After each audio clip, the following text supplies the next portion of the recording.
प्रभु यीशु मसीह के नाम से सबको जय मसीह की। आज का वचन है नीति वचन, उसका 13 अध्याय 22 वचन। भला मनुष्य अपने नाती पोतों के लिए संपत्ति छोड़ जाता है, परंतु पापी की संपत्ति धर्मी के लिए रखी जाती है। मेरे प्रियो, हम इस वचन को पहले ही मनन कर चुके हैं, लेकिन जितना भी मनन करेंगे परमेश्वर का वचन में से नया चीज़ निकलते जाता है, क्योंकि परमेश्वर का वचन बहुत गहरी है। जब हम हर एक वचन पर कोई भी एक वचन को हम लेंगे, उसके गहराई में जाएंगे तो बहुत कुछ हमें मिलता है, बहुत कुछ हमें सीखने को मिलता है। एक ही वचन से परमेश्वर अलग अलग तरीके से बात करता है। यहाँ पर हम देखते हैं कि भला मनुष्य के नाती पोते यानी कि संतान, उनका पीढ़ी किस तरह आशीष पाता है। भला मनुष्य अपने संतानों के लिए, नाती पोतों के लिए संपत्ति छोड़ जाता है। सबसे पहले भला मनुष्य कौन है? जैसे पहले से हम देखते हुए आ रहे हैं कि जो व्यक्ति प्रभु यीशु मसीह के ऊपर विश्वास रखता है वह भला मनुष्य है।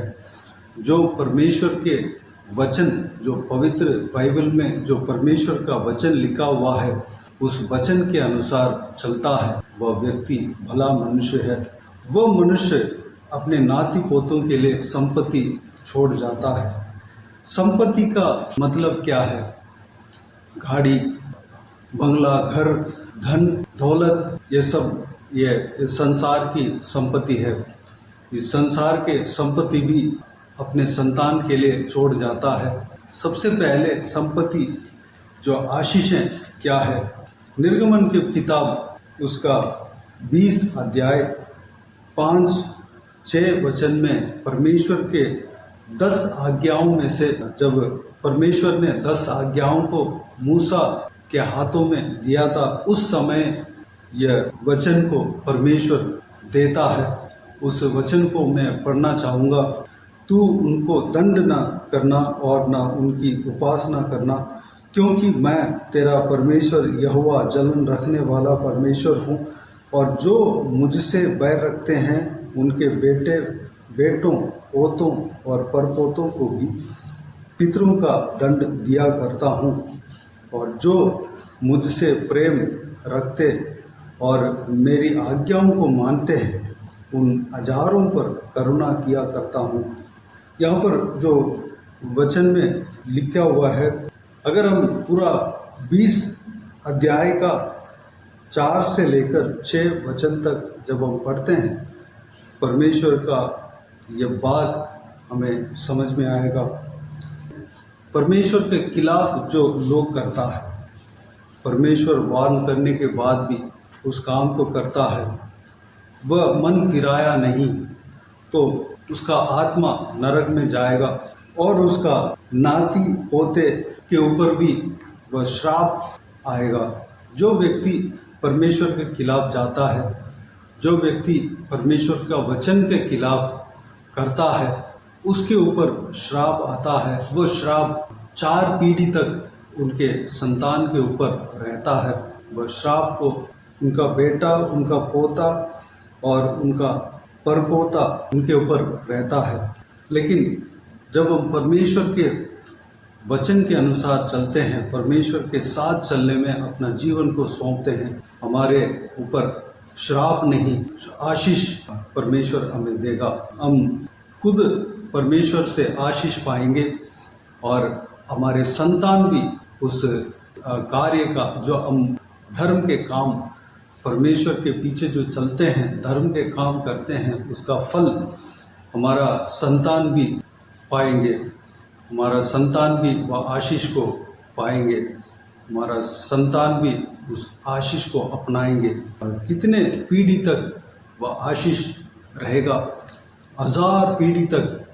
परमेश्वर का वचन कहता है, हजारों पर करुणा किया करता हूँ।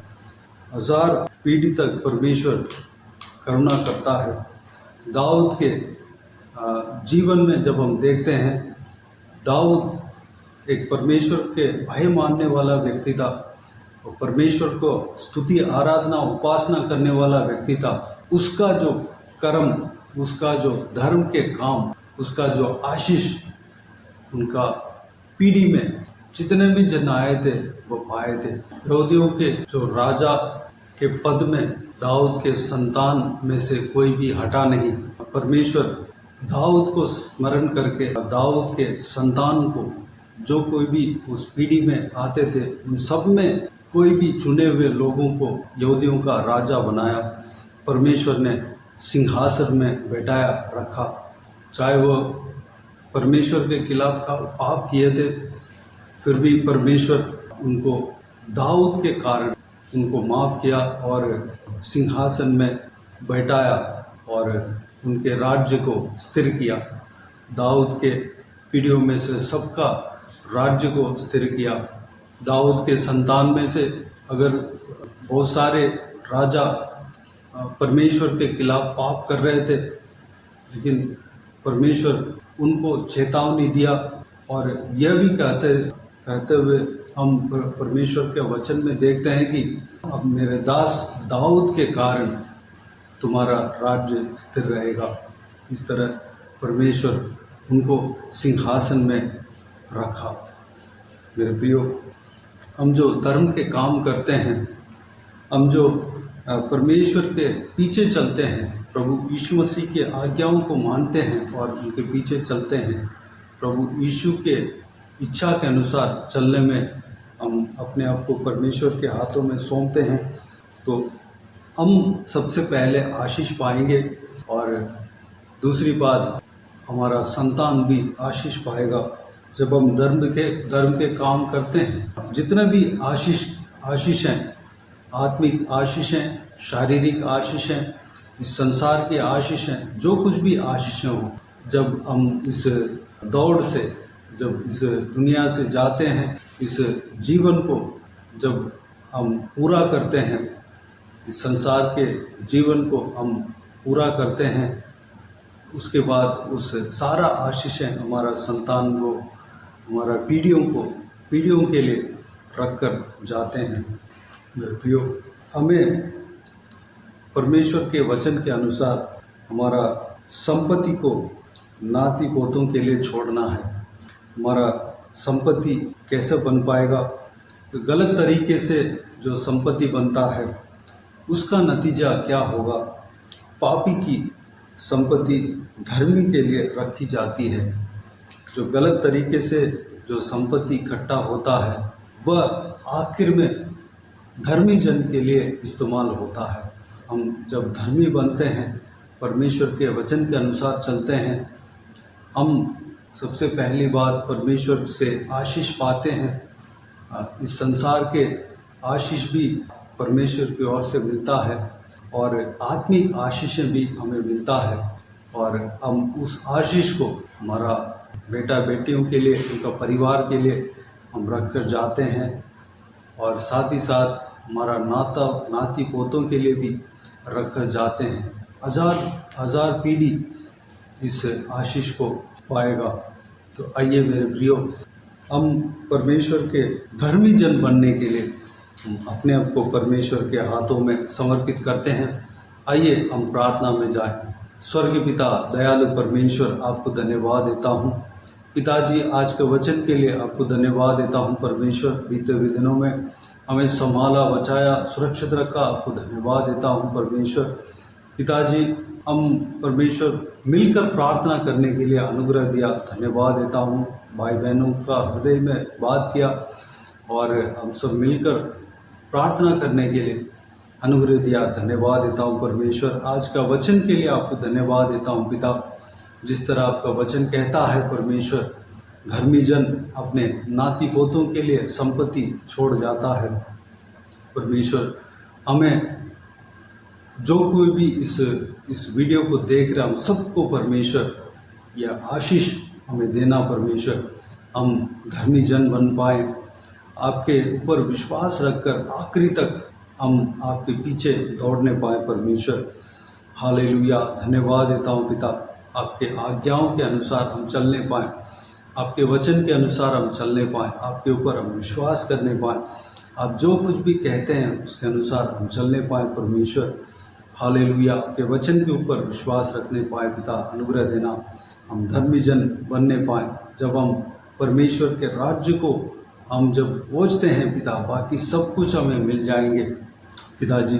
हम जब धर्मी जन बनते हैं परमेश्वर, संसार की आशीषें भी हमें मिलता है और आत्मिक आशीषें भी हमें मिलता है परमेश्वर। हमारे द्वारा परमेश्वर हमारा जो धर्म के काम है उसका असर हमारा बच्चों को, हमारा नाती पोतों को पड़ता है परमेश्वर, उनके ऊपर पड़ता है पिता। हालेलुया, यह आशीष परमेश्वर हमारा नाती पोतों के लिए भी आप देंगे परमेश्वर। धन्यवाद देता हूँ पिताजी, हमारा संतानों को आप आशीष देंगे, आपको धन्यवाद देता हूँ परमेश्वर। 1000 पीढ़ी तक परमेश्वर हमारे परमेश्वर इस धर्म के काम के द्वारा, अगर हम धर्म के काम करते हैं, हमारे 1000 पीढ़ी तक उसका आशीष पाते रहेंगे।